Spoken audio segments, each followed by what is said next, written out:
Praise the Lord. Magandang hapon sa lahat. Magandang hapon po.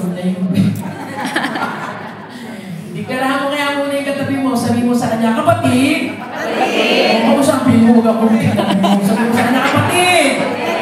Ang buhay mo, ang buhay ko, pag nasa Diyos, pag nagpapatuloy sa Diyos, pabuti ng pabuti, palakas ng palakas, pangat ng pangat, paganda ng paganda, o yung gusto mo maganda, dagdagan paganda ng paganda, payaman ng payaman, yung gusto yumaman, sabi mo payaman ng payaman, tingin niyo mukha ni kayong pera.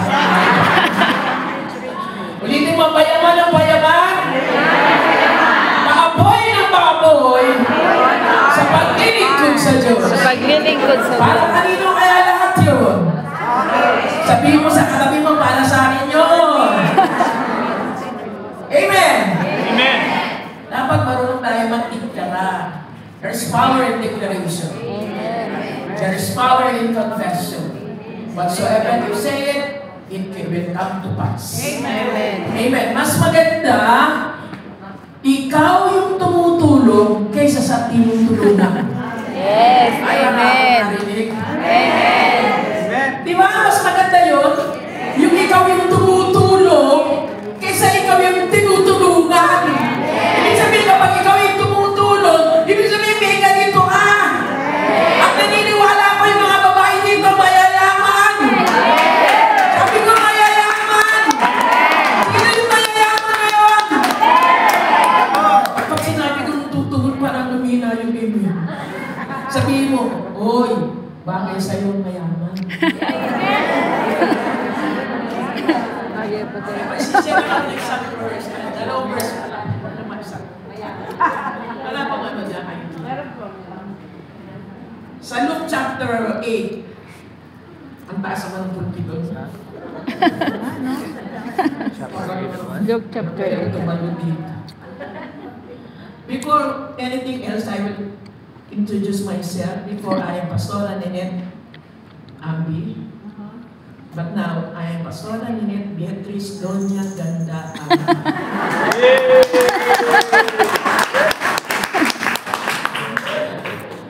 Tagal ko ginamit yung pangalan Ninette. Dahil kasi noon ang uso, hindi pa uso yung birth certificate nun eh. Pwede ka naman kasi mag-aral na hindi ka kukuha ng birth certificate, kundi ano ba yun? Baptisma lang sa simbahan. Kaya lumaki akong Ninette. Nung kumuha ako ng birth certificate yung sa ano, natuklasan ko ang pangalan ko pala yung Beatriz.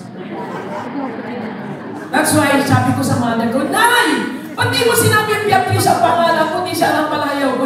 Kaya na lang po. O kaya Trixie, para sexy. Diba? Kaya nung ako ay in-interview doon sa US Embassy, sabi ng consul, hello Beatriz, how are you? You know what? Yung Mickey mo. Sabi niyo ko bakit? Lakasan mo. Bakit? I forgot my name. Nasanay kasi ng Ninette. Inulit-ulit ng consul. Siguro nakita niyo.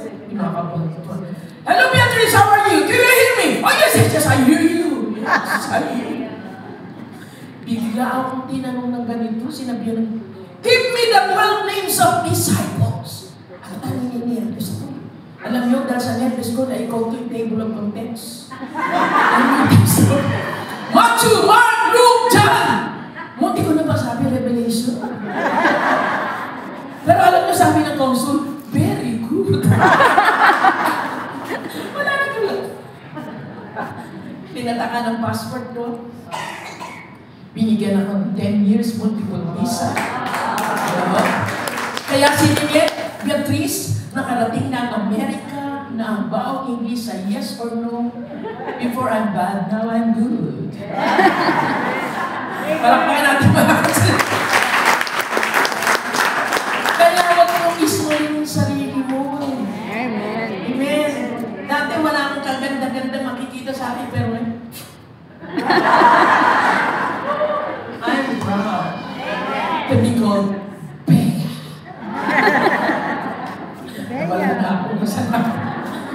chapter 8. Bakit ba pag nangarap ako sa babae? Kasi naging leader din po ako ng women. Women on Fire for God Conference for how many years? And until now, meron kaming Women on Fire for God Conference. Ginaganap ito pati sa ibang bansa. So, isa ako sa naging head. Pero ngayon, pinaasa ko na sa iba. Pero, speaker pa rin ako sa tanong. Kaya sa December, announcement tuloy mo, December 13, meron pong Women on Fire for God sa church po namin. Pwede kayong umatay kung gusto nyo lalo kayong kumanda. At yumaman. Okay, Luke 8 verse 1 to 3, pwede.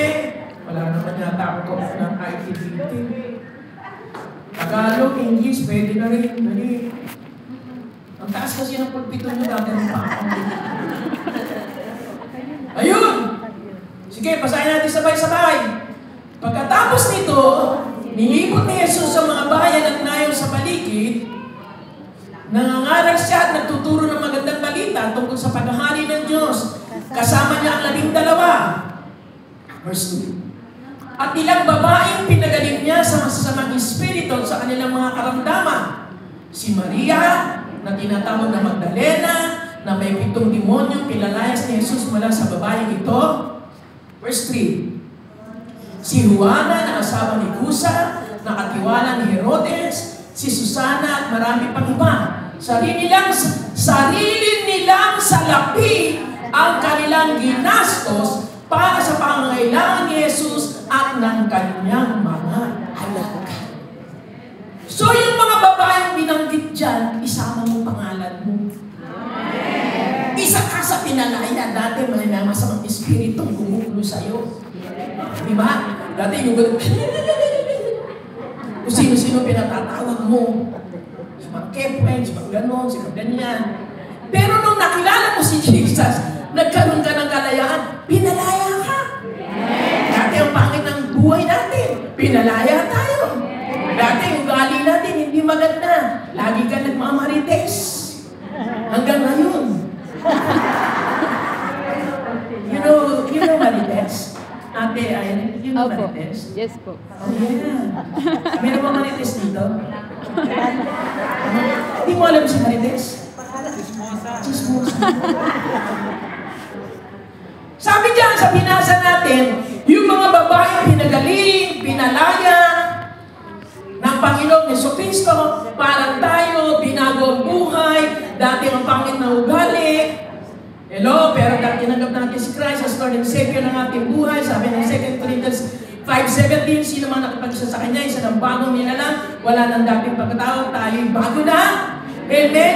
Yung mga babaeng yun, kasama ka. Kasama ka. Turo mo yung katabi mo, kasama ka. Kasama ka dyan. Kasama ka dito. Na pinagaling. Pinalaya. Dating mahirap, ngayon mayaman. Na siyang number 1, tumutulong sa gawain ng Diyos. Amen. Pakita mo nga yung verse 3 na. Gusto ko yung verse 3. Verse 3. Hindi na. Huwag mo muna malisin ko para minsan ako may dito. Sarili nilang salapi ang kanilang ginastos.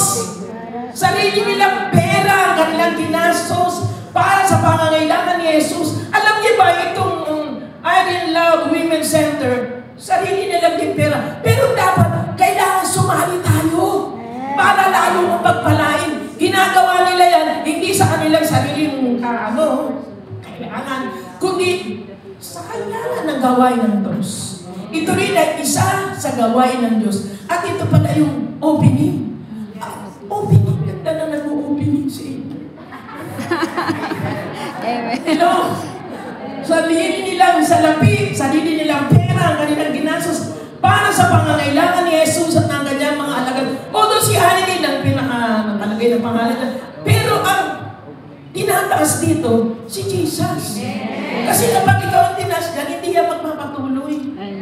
Kapag si Jesus ang tinas dyan at ipinakilala natin si Jesus na siya talagang nagpapagaling, siya nagpapala, nag-aayos ng buhay, ginagamit lang ang mga bagay na yun, mga massage, beauty, o yung mga masahe, mga sumasakit na mga mayuma, mga, may mga sakit, malata, ginabagitin nyo na lang ng sakit. Hallelujah. Kailangan ng pera. Yang gawain niya ni Lord. Amen. Palakpak na malakas sa Lord. Mas malakas na dyan. Kaya naniniwala ko, sabi ko sa introduction ko, mas maganda at mas mainam na ikaw ang tumutulong kaysa ikaw ang tinutulungan. Kasi kapag ikaw ang tinutulungan, nakatsak yung nakaratay ka. Di ba? Malaga sa dito. Gusto mo ba? Gusto mo ba yun? No. Di ba hindi? Okay yun. No. Gusto mo yun? No. Ano gusto mo yun? Yes. Di ba mas maganda yung gano'n? Kasi nakalagay sa Bible, it is more better to give than to receive. Mas mapalad ang tumatanggap kaysa sa nagbibigay. Amen?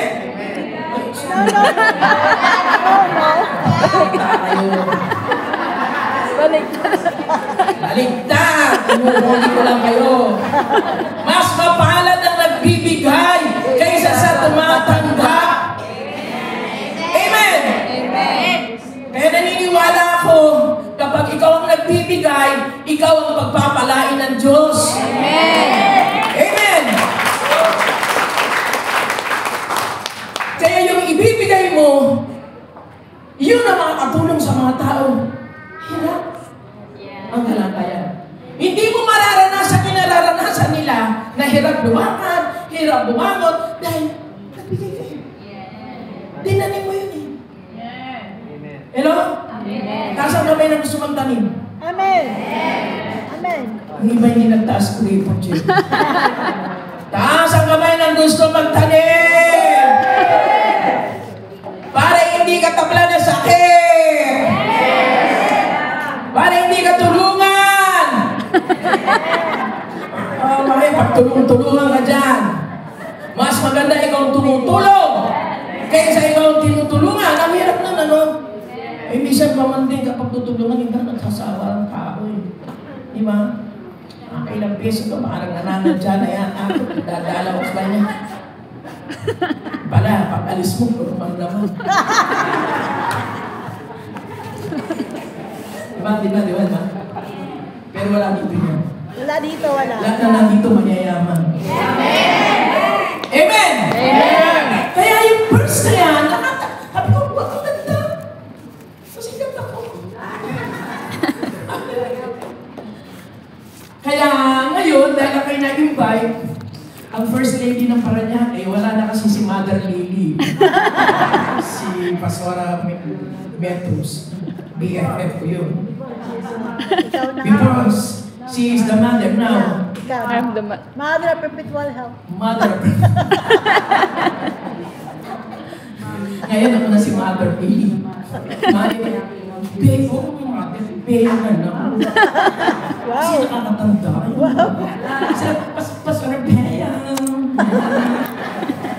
Pero senior na ako, hindi alata. Hello? So, sino dito gusto niya tulungan?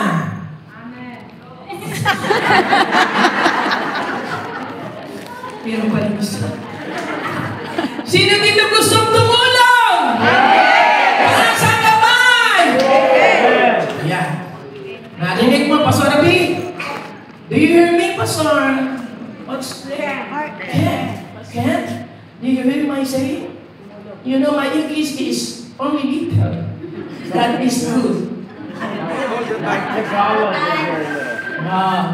My English is very little. But you say it well.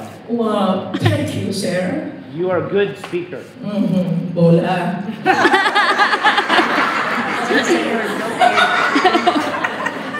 is like the anointed general. Isang verse lang. Dito sa 1 Chronicles chapter 29 verse 13. Isang verse na lang. 1 Chronicles chapter 29 verse 13. Siya na lang. Tapos may gagawin tayo. Tingnan nyo, pati aso gustong tumulong eh. O tulungan. 1 Chronicles 29 verse 13. 29 ba? Oh yeah, 29 verse. Taas ko sila 1 Chronicles 29 verse 13. Dali! Ahabol natin yung oras pa kasi magkalisan itong mga to. First Chronicles 13, verse 13. Uy, ano ba yan? Meron doon. 29, verse 13. Hindi si Lucas. Uy. First Chronicles 13, verse 13. Sabihin mo sa katabi mo, bagay sa iyo ang mayaman. Bagay sa iyo ang mayaman. Wala pa rin talaga. First Chronicles 29, verse 13. Ayaw? Ayaw pa rin? Ayaw? Sahin mo na nga lang, pamari pa kayo dyan. Meron na po. David Okay! 29 naman, verse 13. 13 na, verse 1 pa. Chapter First 29, Chronicles 29. verse 13. 13. 1, 29 3. Because the one 29, verse 13. he can like Nga, babasahin ko yan, pero Oh, yun na lang. Yeah. Gusto ko na lang pumakas Oh, doon. what is it? No, they didn't. Verse 13. Now, our God, we give you thanks. Basa! Now, our God, we give thanks and praise your glorious name. Lahat, bakit yan? Ganyan lang. Loko niyo ako, ha? Okay, tignan mo nga dito sa Bible ko. Mga nagkamali ako ng sulat. First Chronicles 29, verse... Ano ba ito? Now, our God, we give you thanks and praise your glorious name. Verse 14 pala, sorry. Ako pala may mali. 14. Verse 14. But who am I and who are my people that we should be able to give as generously as this? Everything comes from you, and we have given you only what comes from your hand. Yes. Lahat ng bagay na meron kami ay galing sa iyo. Sabi dyan, ni David. And we have given you only what comes from your hand. Nakapagbigay kami dahil yan pinagaling sa iyo. Ito naman eh. Lahat ng bagay meron tayong galing sa Kanya. Kaya kailangan din natin magbigay. Amen. Taas uli yung gustong tumulong. Sa project na ito, taas, dali! Tinong ko na may litrato sa langit! Yung dami sa dulo, hindi na nagtataas. Okay. Magkaroon tayo ng tinatawag na, sa akin tawag na dito, pledge or seed. Sabi mo seed. Seed. Lahat ng seed, pag sinabing seed, butol. Pag tinanim mo, hindi pwedeng hindi tutubo. Amen. Okay? Okay ba dyan? Mas masarap ang tumulong kaysa sa tinutulungan. Okay lang mo sa mga senior? Mas maganda yung senior ka wala kang sakit. Di ba? Kaysa yung, tawagin mo sa David ba? Pinag na ako. Mas maganda ito tumutulong. Kasi kapag tumutulong ka, hindi ka tatapuan ng sakit. Amen! Amen. Okay, lahat ng tumutulong o lahat ng tutulong, magbibigay tayo ng seed. Magkano? Ako mag-uumpisa. 5,000.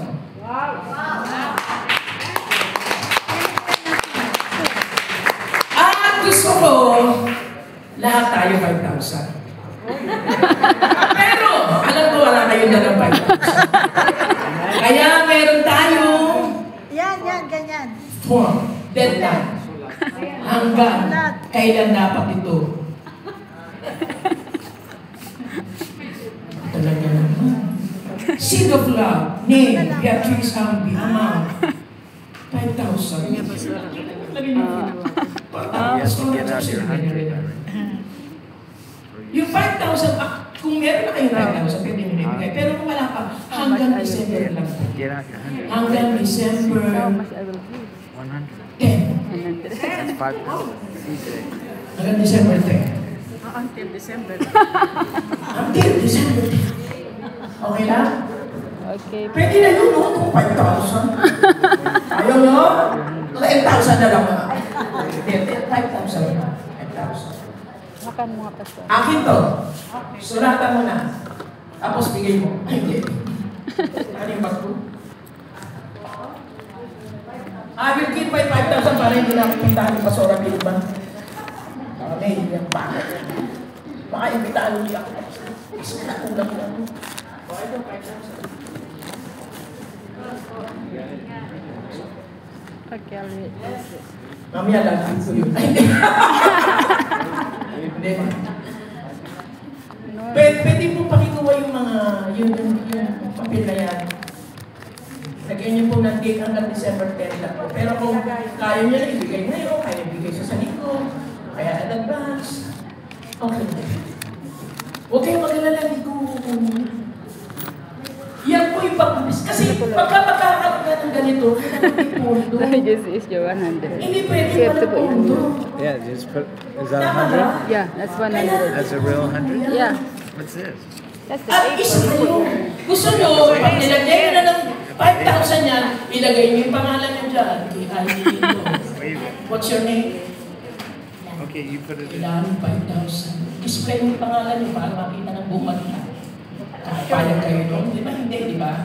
You put your No, name. you put your name. Sabi naman ni, They ni love has to David, give 5,000. we have given you only what comes from your hand. Nagbibigay lang naman kami. Dahil galing naman yan sa'yo. Sulatan niyo na po yung pangalan. Oh, si Pastor Ken. $100. Lampas siya ng 5,000. Magkano yan? 7? What's the exchange rate? May sukli ka. Minusukli? What is that? 800. No change. No. No change. Keep the change. Ay, huwag yun. Siyempre siya. Okay ba yun? Taas yung kamay ng mga meron ng papel. Taas yung kamay ng mga may papel. Wala pong exempted. Sinama yung lolo. Ganun. Nay, pati ka kumuha. Why? Any amount na lang kung hindi nyo kaya pa. Pero hindi mas maganda kasi kayo. Ilagay nyo na. Gusto nyo gawin yung hulugan. Oo, pala hindi mabigat. Wala pa kayo na rin niyo. O, hindi po natin na doon sa December. Okay mo ba yun? Sige na, lagyan nyo na ng pangalan nyo. Tapos, pwede ipasa na. Kasi hindi naman pwede yung sa inyo yan. Paano namin malalaman kung... Dali, lagyan nyo na ng pangalan nyo. Tapos ibibigay nyo rin po yan doon sa...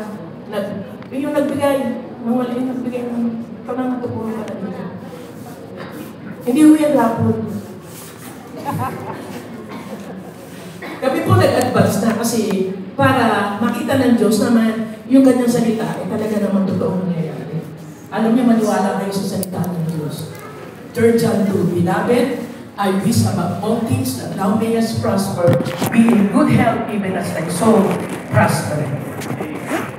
At nagdideklara ako, Proverbs 10:22, that the blessings of the Lord, it will make JTG na tumalo dito, prosperous. Amen. Sabi ko, I declare that wealth and riches also be in your hands. Amen. That the blessings of the Lord, it will make you rich, and God will not add sorrow with it. Ang pagpapala buwan sa Diyos, pagpapalain ka. At hindi ito magdadagdag ng problema sa buhay mo. Kasi nagbigay ka. Amen. Amen? Walang nagbigay na hindi pinagpala. Amen. Dati yun, hindi naman ako ganito maganda. Mga suot ko mga damit mo, puro bigay. Nung full time po ako, mga damit ko, bigay lang po ng mga thunders. Alam yung thunders? Mga tatanda ng mga thunders. Binibigay nila sa mga Georgian.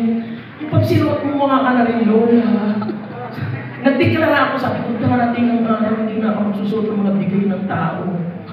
Darating ang araw, susuot ko yung mga galing sa manikin. At darating ang araw, ako mamimigay ng tabi.